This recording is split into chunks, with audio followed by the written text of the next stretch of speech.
Second ఇయర్లోని third semester భారత జాతీయ ఉద్యమం ఏ విధంగా వచ్చింది అనేటువంటి టాపిక్ అంశం పైన క్లాస్ నిర్వహించడం జరుగుతుంది. భారతదేశము 200 సంవత్సరాలు బ్రిటిష్ వాళ్ళ ఆధీనం లోపలనే ఉండిపోయింది.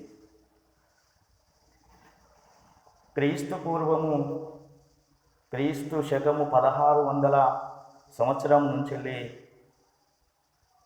ఈస్ట్ ఇండియా కంపెనీ పేరుతోని భారతదేశం లోపల వ్యాపార నిమిత్తం వచ్చినటువంటి బ్రిటిష్ వాళ్ళు ఈస్ట్ ఇండియా కంపెనీ పేరుతోని మరి వ్యాపారం చేసుకునేవి కాకుండా అదేవిధంగా భారతదేశంలో రాజకీయ విధానం లోపల వాళ్ళు చర్యలు తీసుకోవడం జరిగింది.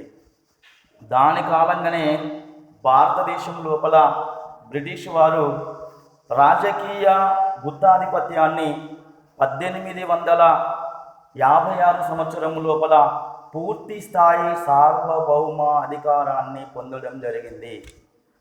అంటే దాదాపుగా 200 సంవత్సరాలు భారతదేశాన్ని పాలించి అణచివేతకు గురి చేస్తూ అదేవిధంగా అనేకమైనటువంటి నిర్బంధమైనటువంటి పరిపాలనను కొనసాగించింది. భారతదేశం లోపల భారతీయులకు ఎలాంటి స్వేచ్ఛ లేదు, స్వతంత్రం లేదు, అడిగేటువంటి పరిస్థితులు కూడా లేవు, హక్కులు కూడా కాలరాయడం జరిగింది. ఇలాంటి పరిస్థితులను దృష్టిలో పెట్టుకుని భారతదేశం లోపల కొద్ది మంది మేధావులు ఇక లాభం లేదు, బ్రిటిష్ వాని యొక్క ఆర్థిక విధానాలకు వ్యతిరేకంగా బ్రిటిష్ వాని పాలనను అంతమొందించి వలసవాద విధానాన్ని తుదముట్టించడమే లక్ష్యంగా చేసుకోవటం మూలంగానే జాతీయ ఉద్యమం బయలుదేరింది భారతదేశం లోపల. ఈ క్రమంగా భారతదేశంలో జాతీయ ఉద్యమానికి 9 అంశములు దోహదం చేశాయి. ఆ 9 అంశములు ఏంటో ఇప్పుడు మీరు వినవచ్చు. ఒకటి, భారతదేశంలోని బ్రిటిష్ పాలకులు అనుసరించిన రాజకీయ సమైక్యత. బ్రిటిష్ పాలకులు అనుసరించినటువంటి రాజకీయ సమైక్యత ఏంటి కదంటే భారతదేశం లోపల ఉన్నటువంటి రాజకీయ సమైక్యతను సాధించి దేశము లోపల గవర్నర్ పరిపాలనను విధించడము, గవర్నర్ల చేతికి అధికారాలు ఇవ్వటము, గవర్నర్ జనరల్ల పరిపాలనలోకి తీసుకుపోవటము, శాసనాధిపతులుగా చెలామణి కావటము, ఇవన్నీ కూడా శాసన అధికారము మొత్తము కూడా గవర్నర్ జనరల్ చేతి లోపలికి వెళ్ళిపోయింది. దేశము లోపల ఒకే శాసనము, ఒకే విధానము అనేటువంటి అంశాన్ని తీసుకురావడం జరిగింది.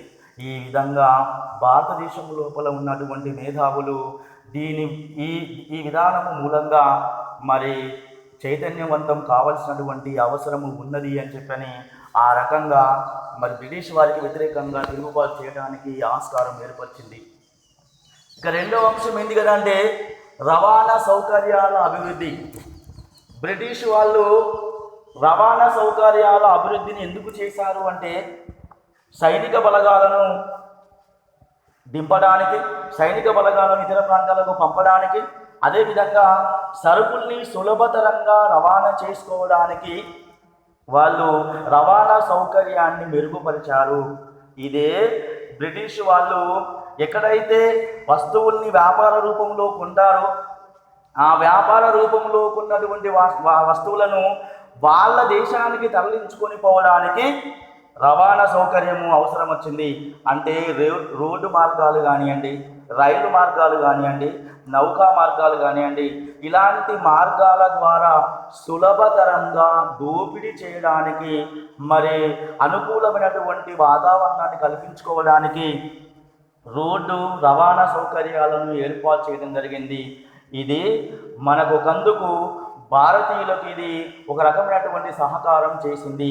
ఎందుకోసము అంటే భారతీయులు రోడ్డు రవాణా మార్గాలు ఏర్పాటు చేయడం ద్వారా ఒక ప్రాంతం నుండి ఇంకొక ప్రాంతానికి మ్, ఇంకొక ప్రాంతానికి వెళ్ళి అక్కడ ఉన్నటువంటి ప్రజల్ని చైతన్యవంతం చేయడానికి రోడ్డు కానీ రైలు కానీ నౌకా మార్గాల ద్వారా కానీ సాధ్యమైంది. ఇది ఒక రకంగా మేలు చేసిందని చెప్పవచ్చును. ఆ ఉద్దేశంతోనే రోడ్డు రవాణా మార్గాలు కూడా భారత జాతీయోద్యమానికి నాంది పలికింది. అదేవిధంగా బ్రిటిష్ వారు అవలంబించినటువంటి ఆర్థిక విధానాలు, వాళ్ళు అనుసరించినటువంటి పద్ధతులు, అణచివేత ధోరణి, నిర్బంధపు పరిపాలన, ఇలాంటివన్నీ కూడా అనేక రకాలైన చట్టాలను తయారు చేసి ఆ రకమైనటువంటి పరిపాలన విధానాలు, ఆర్థిక విధానాల మూలంగా భారతదేశం లోపల వృత్తి విధానం దెబ్బతిన్నది. అదేవిధంగా వృత్తి విధానం ఎప్పుడైతే దెబ్బతిన్నదో మరి నిరుద్యోగం పెరిగిపోయింది. నిరుద్యోగము పెరగడం మూలంగా అనేకమైనటువంటి సమస్యలు ఎదురైనాయి. భారతీయులకు కంటతడుపుగా లేకుండా అయిపోయింది. ఈ కారణాల మూలంగానే బ్రిటిష్ వారి ఆర్థిక విధానాలను ఎండగడుతూ ఇక్కడ ఉన్నటువంటి ప్రజలు ఒక రకమైనటువంటి చైతన్యం ద్వారా ఆర్థిక విధానాలను వ్యతిరేకిస్తూ ఉద్యమం వైపుకు ప్రయాణం చేశారు. ఆ విధంగా బ్రిటిష్ వారి ఆర్థిక విధానాలు కూడా భారత జాతీయ ఉద్యమానికి ఒక కారణంగా చెప్పుకోవచ్చును. అదేవిధంగా సాంఘిక మత సంస్కరణోద్యమాలు కూడా భారతదేశం లోపల సాంఘిక మత సంస్కరణోద్యమాలు కూడా మరి జాతీయ ఉద్యమానికి దోహదం చేశాయి. అంటే ఎందుకోసము అంటే 1828 సంవత్సరం లోపల 1828 సంవత్సరంలోని రాజా రామ్మోహన్ రాయ్ బ్రహ్మ సమాజము ద్వారా హిందూ సమాజములో ఉన్నటువంటి మూఢనమ్మకాలను, అదేవిధంగా సాంఘిక దురాచారాలను తొలగించడానికి సాంఘిక మత సంస్కరణ ఉద్యమాలు హిందూ సమాజంలో ఏర్పాటు చేయడం జరిగింది. ఆ విధంగా మరి రాజా రామ్మోహన్ రాయ్ మూఢనమ్మకాల పైన, అదేవిధంగా సాంఘిక దురాచారాల పైన, సతీ సహగమనం పైన పోరాటం చేసి ప్రజలందరినీ, హిందూ సమాజాన్ని మొత్తము ఒక త్రాటిపైకి తీసుకురావడానికి సాంఘిక మత సంస్కరణోద్యమాలు కూడా దోహదం చేసినాయి. అదే కాలంలోని 1887 సంవత్సరంలోని 1875 సంవత్సరం లోపల కూడా మరి ఒక రకమైనటువంటి స్వామి దయానంద సరస్వతి స్థాపించినటువంటి ఆర్య సమాజం కూడా మత సాంఘిక సంస్కరణోద్యమాలకు నాంది పలికింది. ఈ విధంగా మరి సాంఘిక మత సంస్కరణోద్యమము కూడా భారతీయుల లోపల ఉన్నటువంటి అసహనాన్ని, భారతీయ మతం లోపల ఉన్నటువంటి మూఢ విశ్వాసాలను తొలగిస్తూ ప్రజల్ని చైతన్యవంతం చేస్తూ ప్రజలను ఉద్యమం వైపు నడిపించిల్లు. ఆ విధంగా సాంఘిక మత సంస్కరణ ఉద్యమాలు కూడా దోహదం చేశాయి. ఇక నెక్స్ట్ వన్ పాయింట్, పాశ్చాత్య విద్యా విధానము భారతదేశము లోపల దోపిడీని సులభతరం చేయడానికి బ్రిటిష్ వాళ్ళు అనుసరించిన విధానం ఏంటి కదంటే పాశ్చాత్య విద్యా విధానము. పాశ్చాత్య విద్యా విధానము అంటే ఆంగ్ల విద్యను అనుసరించడం, ఆంగ్ల విద్యను బోధించడం. ఆంగ్ల విద్య ద్వారా మరి ప్రజలందరికీ కనుక ఆంగ్లము కనుక నేర్పించినట్లయితే శాసనాలను తొందరగా అర్థం చేసుకోవచ్చు, భాషను తొందరగా అర్థం చేసుకోవచ్చు, అదేవిధంగా దోపిడీ సులభతరం చేసుకోవచ్చు అనేటువంటి ఉద్దేశంతోనే బ్రిటిష్ వాడు ఆంగ్ల విద్యను ప్రవేశపెడితే అది మన భారతీయులకు ఒకందుకు మేలే చేసింది. ఎందుకోసం మేలు చేసింది కదా అంటే భారతీయులు ప్రవేశపెట్టినటువంటి చట్టాలలోని లొసుగులని తెలుసుకోవడానికి ఆంగ్లము అవసరం వచ్చింది. ఆంగ్ల విద్యను నేర్చుకున్నటువంటి మేధావులు మరి బ్రిటిష్ యొక్క ఆగడాలను, బ్రిటిష్ ప్రభుత్వ పాలనను, బ్రిటిష్ ప్రభుత్వ అణచివేత ధోరణిని వ్యతిరేకించడానికి ఆంగ్ల విద్య అవసరం వచ్చింది. తద్వారా ఆంగ్లం నేర్చుకున్నటువంటి వాళ్ళు భారతీయులను చైతన్యవంతం చేయడానికి ఇది అవసరం వచ్చింది. ఆ విధంగా పాశ్చాత్య విద్య కూడా భారత జాతీయోద్యమానికి నాంది పలికింది. తర్వాత లార్డ్ లిటన్ విధానాలు. లార్డ్ లిటన్ అనేటువంటి మరి గవర్నర్ జనరల్గా పనిచేసినటువంటి ఆయన ఏం చేసింది కదంటే భారతదేశం లోపల ఆయుధాల చట్టాన్ని ప్రవేశపెట్టిండు. ఆయుధాల చట్టాన్ని ప్రవేశపెట్టడంతో పాటు పత్రికా స్వేచ్ఛను హరించిండు. పత్రికకు భారతదేశంలో స్వేచ్ఛ లేదు. ఆ రకమైనటువంటి నిర్బంధపు విధానాలను అమలు చేయడం మూలంగా ప్రజలు దీన్ని వ్యతిరేకించిళ్ళు. ప్రజలు దీనికి వ్యతిరేకంగా ఉద్యమం చేసిళ్ళు. కాబట్టి లిట్టన్ విధానాలకు వ్యతిరేకంగా కూడా ప్రజలు తిరుగుబాటు చేయడానికి అవకాశం వచ్చింది. ఈ లిట్టన్ విధానాల మూలంగా కూడా భారతదేశంలోని జాతీయ ఉద్యమము మరి ఆవిర్భవించడానికి కారణమైంది. ఈ రకంగా అదేవిధంగా ఇంకొకటి ఏంది కదంటే భారతీయులకు ఉన్నత ఉద్యోగాలు నిరాకరణ, భారతీయులకు ఉన్నత ఉద్యోగాలు నిరాకరించడము.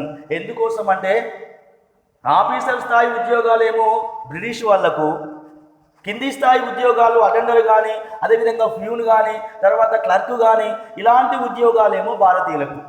ఇందులోపల కూడా భారతీయులు మరి నిరాశ నిస్పృహలకు లోనైళ్ళు. దీని మూలంగా కూడా అవమానాలు భరించవలసి వచ్చింది. ఈ అవమానాలకు వ్యతిరేకంగా భారతీయులు తిరుగుబాటు చేయడానికి ఆస్కారం వచ్చింది. మరి భారతీయ విద్యావంతులైనటువంటి మేధావులు కూడా ఈ విధానాన్ని వ్యతిరేకిస్తూ తిరుగుబాటు చేశారు. ఇది కూడా ఒక రకంగా భారత జాతీయోద్యమానికి కారణమైంది.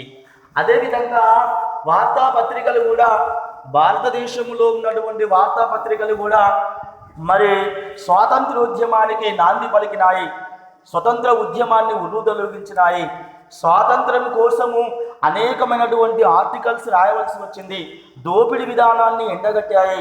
అదేవిధంగా బ్రిటిష్ వారి పాలనను వ్యతిరేకించాయి. ఈ రకంగా ప్రజల్ని చైతన్యవంతం చేయడం లోపల పత్రికల పాత్ర కూడా దేశంలో మహోన్నతమైన స్థాయిలో ఉండిపోయింది. ఎందుకోసం అంటే అప్పటి కాలం లోపల 1887 సంవత్సరంలోనే మరి భారతదేశం లోపల పత్రికల విధానం కొనసాగింది. 1887 సంవత్సరంలోని భారతదేశంలోని అనేకమైనటువంటి పత్రికలు అప్పటి కాలంలో ఉన్నాయి. అంటే దాదాపుగా 650 పత్రికలు ఆ కాలంలో స్వాతంత్ర ఉద్యమం కోసము స్వతంత్రంలో పాల్గొనవలసినటువంటి పరిస్థితి ఏర్పడింది. అందులోపల హిందూ పత్రిక కానివ్వండి, లీడర్ పత్రిక కానివ్వండి, అమృత బజారు కానివ్వండి, ఇలాంటి పత్రికలు భారతదేశం లోపల తమ స్థానాన్ని తెలియపరుస్తూ ప్రజలకు వారధిగా ఉంటూ ఇక్కడ జరిగేటువంటి విషయాలను ప్రజలకు చేరవేయటంలో, రాసినటువంటి వార్తలను ప్రజలకు చేరవేయటంలో ముఖ్యమైనటువంటి పాత్ర పోషించాయి పత్రికలు. ఆ పత్రికల సేవలు కూడా మరి జాతీయోద్యమానికి ఉపయోగపడ్డాయి. అదేవిధంగా జాతీయ కాంగ్రెస్ స్థాపన 1885 సంవత్సరం లోపల జాతీయ కాంగ్రెస్ స్థాపన అనేటువంటిది జరిగింది. ఇందులో జరుగుతున్నటువంటి భారతదేశంలో అదేవిధంగా స్వాతంత్ర్యము లేదు, స్వేచ్ఛ లేదు, అదేవిధంగా అడిగేటువంటి హక్కులు కూడా లేవు. భారతదేశం లోపల ఉన్నటువంటి పరిపాలన నిర్బంధమైన పరిపాలన కొనసాగుతున్నది. కాబట్టి ఈ పరిపాలనను అంతమొందించాలి. అదేవిధంగా బ్రిటిష్ ఆగడాలను మరి అణగదొక్కాలి అంటే ఖచ్చితంగా ఒక జాతీయ సదస్సును ఏర్పాటు చేసుకోవాలి. అదేవిధంగా మరి ప్రభుత్వానికి తెలియపరచాలి అనేటువంటి ఉద్దేశంతోని 1885 సంవత్సరంలోని మరి జాతీయ కాంగ్రెస్ స్థాపన జరిగింది. ఈ జాతీయ కాంగ్రెస్ స్థాపన జాతీయోద్యమంలో 3 దశలుగా కొనసాగింది. జాతీయోద్యమంలో 3 దశల విధానం ఏంది కదంటే, ఒకటి 1885 నుంచి 1905 వరకు ఇది మితవాదుల ఉద్యమంగా అవతరించింది. మితవాదుల దశ. అదేవిధంగా 1906 నుంచి 1919 వరకు దీనిని 2వ దశ అంటాము. ఈ 2వ దశ ఏంటి కదంటే అతివాదుల దశగా అభివర్ణించడం జరిగింది. అదేవిధంగా 1920 నుంచి 1947 వరకు దీన్ని 3వ దశ అంటాము. ఈ 3వ దశ ఉద్యమము గాంధేయ దశగా అభివర్ణించడం జరిగింది. ఈ విధంగా 3 దశల ఉద్యమము భారతదేశంలోని జాతీయోద్యమంలో కొనసాగింది. ఈ 3 దశల ఉద్యమం మూలంగానే 1947 సంవత్సరంలోని ఆగస్టు 15వ తారీఖు నాడు భారతదేశానికి స్వాతంత్రం వచ్చింది. ఇందులోపల ప్రధానమైనటువంటి దశ ఏంటి కదంటే 1885 దశ. 1885 నుంచి 1905 వరకు దీన్ని మితవాదుల దశగా అభివర్ణించడం జరిగింది. మితవాదుల దశలోని ముఖ్యమైనటువంటి నాయకులు ఉన్నారు. ఆ ముఖ్యమైన నాయకులు గోపాలకృష్ణ గోఖలే, దాదాబాయి నౌరోజీ, సురేంద్రనాథ్ బెనర్జీ. గోపాలకృష్ణ గోఖలే, అదేవిధంగా తర్వాత దాదాబాయి నౌరోజీ, అదేవిధంగా సురేంద్రనాథ్ బెనర్జీ ఇలాంటి ముఖ్యమైనటువంటి నాయకులు మితవాదుల ఉద్యమాన్ని పోషించారు. ఈ మితవాదుల యొక్క ముఖ్యమైనటువంటి పద్ధతులు ఏమిటి అంటే బ్రిటిష్ వాళ్లకు అనుకూలంగా ఉండడం. బ్రిటిష్ వాళ్లకు అనుకూలంగా ఉంటూనే బ్రిటిష్ వారి యొక్క విధానాలను వ్యతిరేకించడం వీళ్ళు చేసినటువంటి ముఖ్యమైనటువంటి విధానాలు. దీని ద్వారానే 1905 సంవత్సరంలోని వందే మాతర ఉద్యమం బయలుదేరింది. 1905 సంవత్సరంలోని వందే మాతర ఉద్యమం కొనసాగింది. ఈ వందే మాతర ఉద్యమం ఎందుకు వచ్చింది కదా అంటే బ్రిటిష్ గవర్నర్ జనరల్గా పనిచేస్తున్నటువంటి లార్డ్ కర్జన్ అనేటువంటి వాడు బ్రిటిష్ గవర్నర్ జనరల్గా కొనసాగుతున్నాడు. ఈ కాలంలోనే 1905 సంవత్సరంలో బెంగాల్ ప్రావిన్స్ను రెండుగా చీల్చివేయాలి.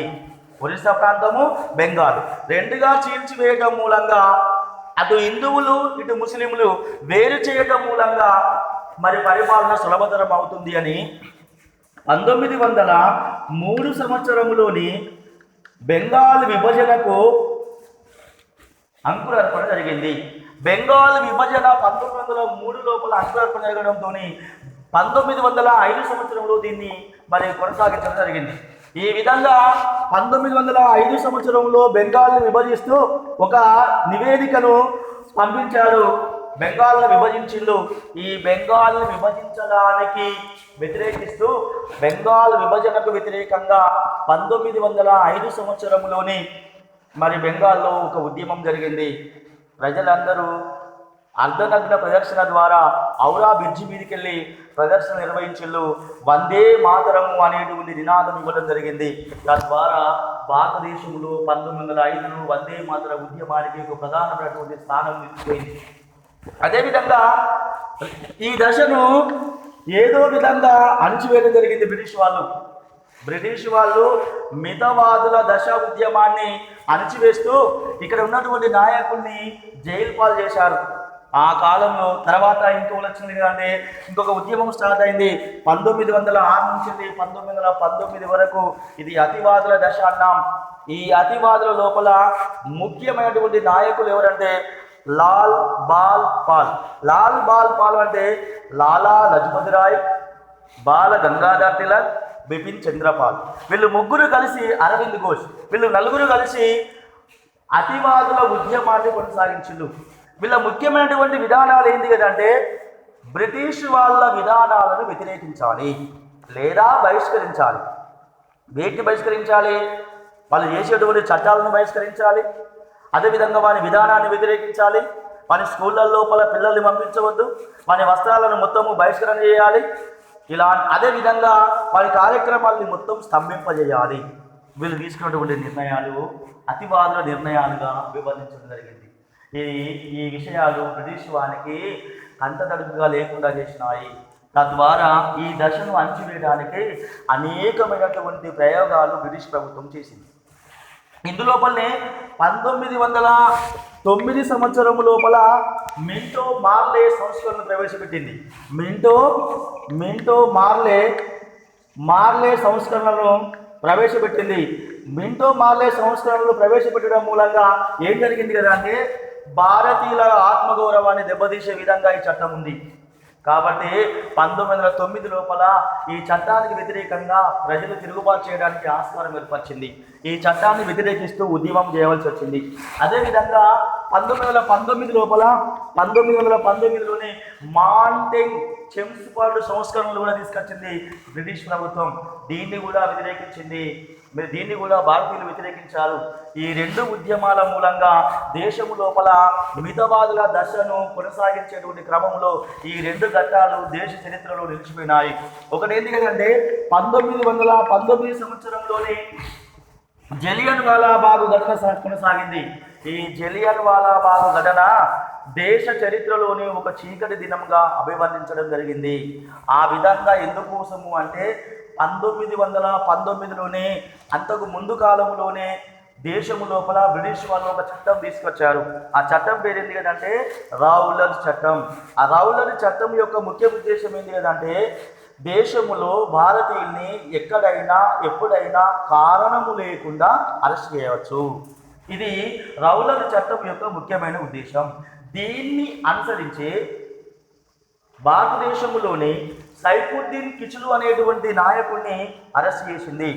ఈ అరెస్టును వ్యతిరేకిస్తూ ప్రజలు పంజాబ్ రాష్ట్రంలోని అమృతసర్ జిల్లాలోని జలియన్ వాలాబాగ్లోని 1919 ఏప్రిల్ 13వ తారీఖు నాడు సమావేశం నిర్వహించారు. ఎక్కడంటే జలియన్ వాలాబాగ్ తోటలో ఒకటే దారి ఉంటుంది. ఆ గేటు మూసుకొని లోపల వాళ్ళు సమావేశం అయ్యి మరి మన నాయకుల్ని ఏ విధంగా ఇడిపించుకుందాం అనేటువంటి సమావేశం చర్చించుకుంటే బ్రిటిషు ప్రభుత్వం ఏం చేసింది అంటే ఆ కాలంలో పనిచేస్తున్నటువంటి గవర్నర్ జనరల్గా పనిచేస్తున్నటువంటి జనరల్ డయ్యర్ను మరి అకారణంగా ఎలాంటి హెచ్చరికలు లేకుండా ఈ జలియన్ వాలాబాగ్ తోటలో కాల్పులు జరిపించింది. ఈ జలియన్ వాలాబాగ్ తోటలోని చాలామంది అమరులైపోయినారు, చాలామంది మృతి చెందినారు. ఈ ఘటనయే దేశ చరిత్ర లోపల ఒక దుర్దినంగా మిగిలిపోయింది. ఇది 1919 సంవత్సరం లోపల. ఈ దశను కూడా బ్రిటిష్ వాళ్ళు అణచివేసిండు. ఈ దశను కూడా బ్రిటిష్ ప్రభుత్వం ఏం చేసింది అంటే లాలా లజపతి రాయ్ని, బాల గంగాధర్ తిలక్ను, బిపిన్ చంద్రపాల్ను, అదేవిధంగా అరవింద్ ఘోష్ను వీళ్ళ ముఖ్య నాయకులు అందరినీ కూడా జైల్లో పెట్టేసింది.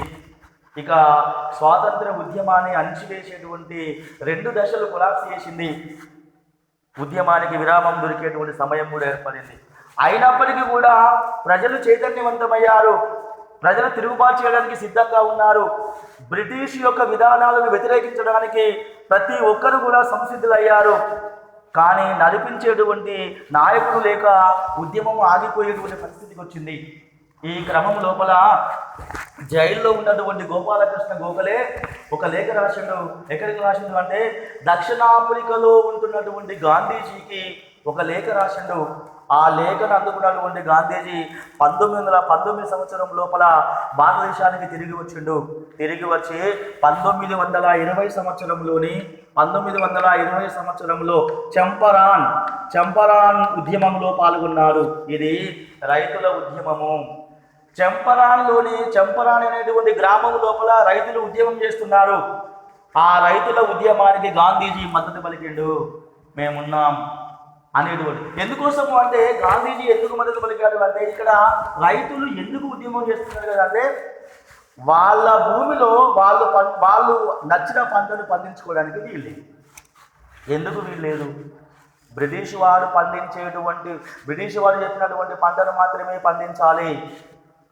వాడు నీలి మందు తోటల్ని పండించమని చెప్తాడు, అదేవిధంగా పత్తిని పండించమని చెప్తున్నాడు, అదేవిధంగా మిర్చిని పండించమని చెప్తున్నాడు, అదేవిధంగా మరి వాణిజ్య పంటల్ని మాత్రమే పండించాలి, తేయ ఇలాంటి పంటల్ని పండించమని మాత్రమే ఒత్తిడి చేస్తున్నాడు. లేదంటే నిర్బంధము, లేదంటే భూమి ఇస్తూ ఎక్కువగా వస్తువులు, లేదంటే తీసుకుపోయి నిర్బంధించడం జరుగుతుంది. ఇలాంటి నిర్బంధపు పరిపాలనను వ్యతిరేకిస్తూ మా భూమిలో, మా పొలంలో, మా యొక్క వ్యవసాయంలో మేమే పంటలు పండించుకుంటామని చెప్పని బ్రిటిష్ వారికి వ్యతిరేకంగా 1920 సంవత్సరంలో చంపారణ్లో ఉద్యమం కొనసాగింది. అదే రైతుల ఉద్యమము. అదే మొదటిసారిగా గాంధీజీ ఆ ఉద్యమానికి మద్దతు తెలిపిండు. ఈ విధంగా గాంధీజీ భారతదేశం లోపల జాతీయోద్యమంలో పాల్గొనడం జరిగింది. మొదటిసారిగా 1920 సంవత్సరం లోపల ఆయన ఏం చేసింది కదా అంటే ఉద్యమంలో పాల్గొంటూనే ఒక పిలుపునిచ్చాడు. ఏం పిలుపు అంటే సహాయ నిరాకరణ ఉద్యమానికి పిలుపునిచ్చాడు. సహాయ నిరాకరణోద్యమానికి పిలుపునిచ్చాడు. ఈ నిరాకరణోద్యమం యొక్క ముఖ్య ఉద్దేశం ఏంటి కదంటే బ్రిటిష్ వాళ్లకు ఎలాంటి సహాయ సహకారాలు అందించకూడదు. వాళ్లకు వాళ్ళ ఫైల్స్ని కానివ్వండి, వాళ్ళ బట్టల్ని కానివ్వండి, వాళ్ళకు మంగలి మరి కటింగ్ చేసేటువంటి విధానం కానివ్వండి, ఇంకా అనేక రకాలైనటువంటి విషయాల పట్ల భారతీయులు వాళ్ళ సేవలను నిలిపివేయాలి అని ఆ ఉద్దేశంతోనే సహాయ నిరాకరణోద్యమము 1920 సంవత్సరంలో పిలుపునిచ్చింది. ఈ పిలుపు లోపల భాగంగానే మరి గాంధీజీ యొక్క ముఖ్యమైనటువంటి సిద్ధాంతం ఏంటి కదా అంటే శాంతి, అహింస సిద్ధాంతము. ఈ అహింస సిద్ధాంతము ద్వారానే స్వాతంత్రాన్ని సంపాదించాలని గాంధీజీ నిర్ణయించుకోవడం జరిగింది. ఈ క్రమం లోపల ఉద్యమం లోపల హింసాయుతమైన పద్ధతులను పక్కన పెట్టేసి అహింసాయుతమైనటువంటి పద్ధతులను కొనసాగించాలి అని పిలుపునిచ్చిండు. కానీ కొన్ని సందర్భాల లోపల దేశంలో హింసాయుతమైనటువంటి సంఘటన చోటు చేసుకున్నది. సహాయ నిరాకరణోద్యమం లోపల పాల్గొన్న క్రమము లోపల 1922 సంవత్సరములోనే ఒక సంఘటన జరిగింది. అదేమి సంఘటన అంటే గోరఖ్పూర్ జిల్లాలోని మరి ఇక్కడ జరిగినటువంటి ఉద్యమం ఏంటి కదంటే గోరఖ్పూర్ జిల్లాలోని రైతులందరూ కలిసి ఉద్యమం చేస్తూ ఉంటే అకారణంగా కాల్పులు జరిపింది బ్రిటిష్ ప్రభుత్వము. ఈ కాల్పులు చాలా మంది చనిపోయారు.